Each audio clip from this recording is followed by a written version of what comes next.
Doctor साहब, ज़ोहरान ममदानी के खिलाफ इस्लामोफोबिक अटैक्स भी बहुत किए गए हैं और उनके खिलाफ ऐसे ट्वीट्स भी की जा रही थी। उनके नाम को बिगाड़ कर लिया जा रहा था। इलॉन मस्क ने भी उनका नाम को बिगाड़ा, डोनाल्ड ट्रंप ने भी उनके नाम को बिगाड़ के पेश किया। उनके ओपोनेंट्स ने उनकी आइडेंटिटी को बहुत ज़्यादा अटैक किया, मुस्लिम आइडेंटिटी को अटैक किया। इन तमाम चीज़ों के बावजूद वो वहाँ पर जीतने में कैसे कामयाब हो गए? जी बहुत शुक्रिया। मैं समझता हूँ कि इसमें बड़े इंपॉर्टेंट लेसन टू लर्न है। सबसे पहले अहम बात यह है कि जो अमेरिकन सोसाइटी है उसके अंदर एक खास तरह की सफोकेशन एग्जिस्ट कर रही थी और लोग पहले से फील कर रहे थे कि एक खास किस्म की ओलिगार्की और जो एक इंपीरियलिस्ट सिस्टम के अंदर कैपिटलिस्ट सिस्टम में बिलखसूस खास तरह के एक टीम जो है ना वो टेक ओवर कर लेती है। तो इसके खिलाफ इस पहले मूवमेंट चली थी जिसको कहते थे वी आर 99%, यानी अवाम का ये कहना था कि 99% हम हैं और हमारी बात जो है वो सुनी जानी चाहिए और हमें अकोमोडेट किया जाना चाहिए। वो 1% है जो तमाम मुल्क की दौलत के ऊपर जो है वो काबिज है। तो ये एक आप कह लें होम ग्राउंड था 99% की मूवमेंट का। फिर उसके बाद आपके इल्म में है कि वो जो एक जिसको ये कलर्ड कहते हैं उसकी पुलिस के हाथों किलिंग का वाकया हुआ, तो उसके बाद भी बहुत ज्यादा लोग रद्द अमल में थे लेकिन लोगों को कोई लीडरशिप प्रोवाइडेड नहीं थी।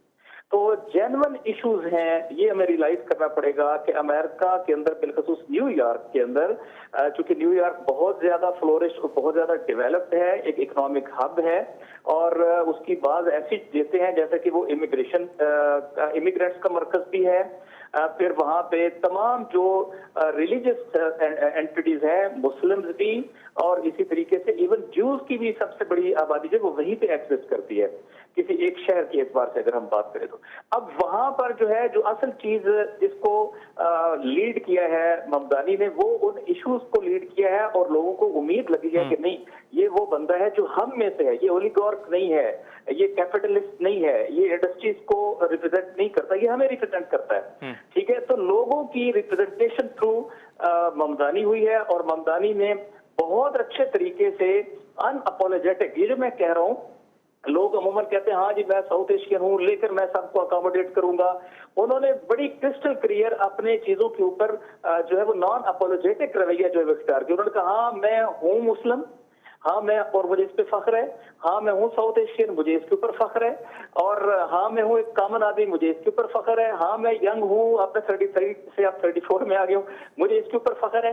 तो उनका ये रवैया और फिर बड़ी क्रिस्टल क्लियर बात थी, बिल्कुल उस पर कोई डिप्लोमेटिक पन नहीं था कि जी आप क्या करेंगे अगर नेतन्याहू यहाँ पे आता है, कहा मैं गिरफ्तार करूंगा, इंटरनेशनल लॉ को जो है वो ऑनर करूंगा। फिर कहा कि अगर सिर्फ भी गुजरात आता है तो मैं उसको भी जो है इस्तकबाल नहीं करूंगा, बल्कि बात बड़े मैंने उनकी जो डिबेट्स थी वो सुनी जिसमें सवाल किया गया था कि क्या आप उसके साथ, चूंकि आपको पता है कि इंडियन पॉपुलेशन बहुत बड़ी तादाद में है, तो क्या आप उनको जो है वो अपने साथ बिठाने के लिए तैयार है? उसने कहा मैं बिठाने के लिए तैयार नहीं हूं। यानी उसको लोगों को ये यकीन हो गया कि ये पॉलिटिकल पर्पस के लिए नहीं बल्कि हमारे लिए खड़ा है। और वो इश्यूज जिनकी तरफ हमारे भाइयों ने भी इशारा किया कि ये जो सफिकेशन है ज्यादातर इक्तिसादी है और दूसरा जो है वो आइडेंटिटी का मैटर भी है। वो समझते हैं कि हम अमेरिकन है लेकिन अगर साउथ एशियन है तो वो अमेरिकन है, अगर वहां पर इमिग्रेंट्स हैं तो वो अमेरिका के कानून के एक बेहतरीन जो है वो उसके साथ चलने वाले हैं।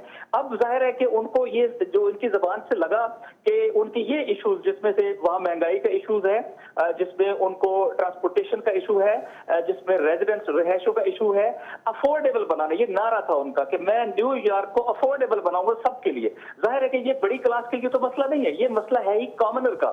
इस वक्त न्यूयॉर्क दुनिया के उन शहरों में टॉप पे है जहां बेघर आबादी जो है वो बहुत ज्यादा बढ़ गई है।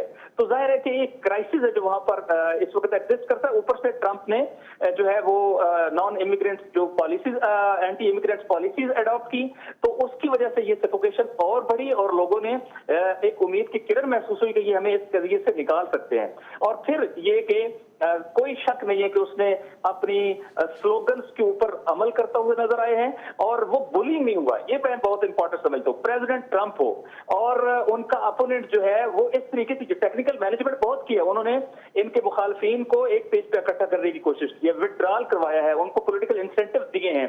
उसने खुल खुला के कहा, अगर आप रूबियो की वो डिबेट सुने, उसने कहा कि वो अगले दिन एन वोकर नेशनल गार्ड्स को तलब कर रहे हैं, एन वोकर है कि अगले दिन जो है वो टेक ओवर कर ले न्यूयॉर्क के मामलात को। तो एक पूरा थ्रेट जो है वो भी क्रिएट किया हुआ था और प्रेसिडेंट बार बार जो है वो अपने पॉलिटिकल इन्फ्लुएंस को यूज कर रहे थे अगेंस्ट ममदानी। लेकिन ममदानी जो है वो चूंकि बहुत जबरदस्त स्टैंड के साथ खड़े रहे, अपनी कमिटमेंट भी उन्होंने शो की और इन इश्यूज को उन्होंने लीड किया और लोगों ने ये फील किया कि हाँ ममदानी जो है वो पॉलिटिकल नहीं है बल्कि ममदानी, और यही वजह है कि पूरी दुनिया के अंदर पॉपुलैरिटी हासिल कर रहे हैं।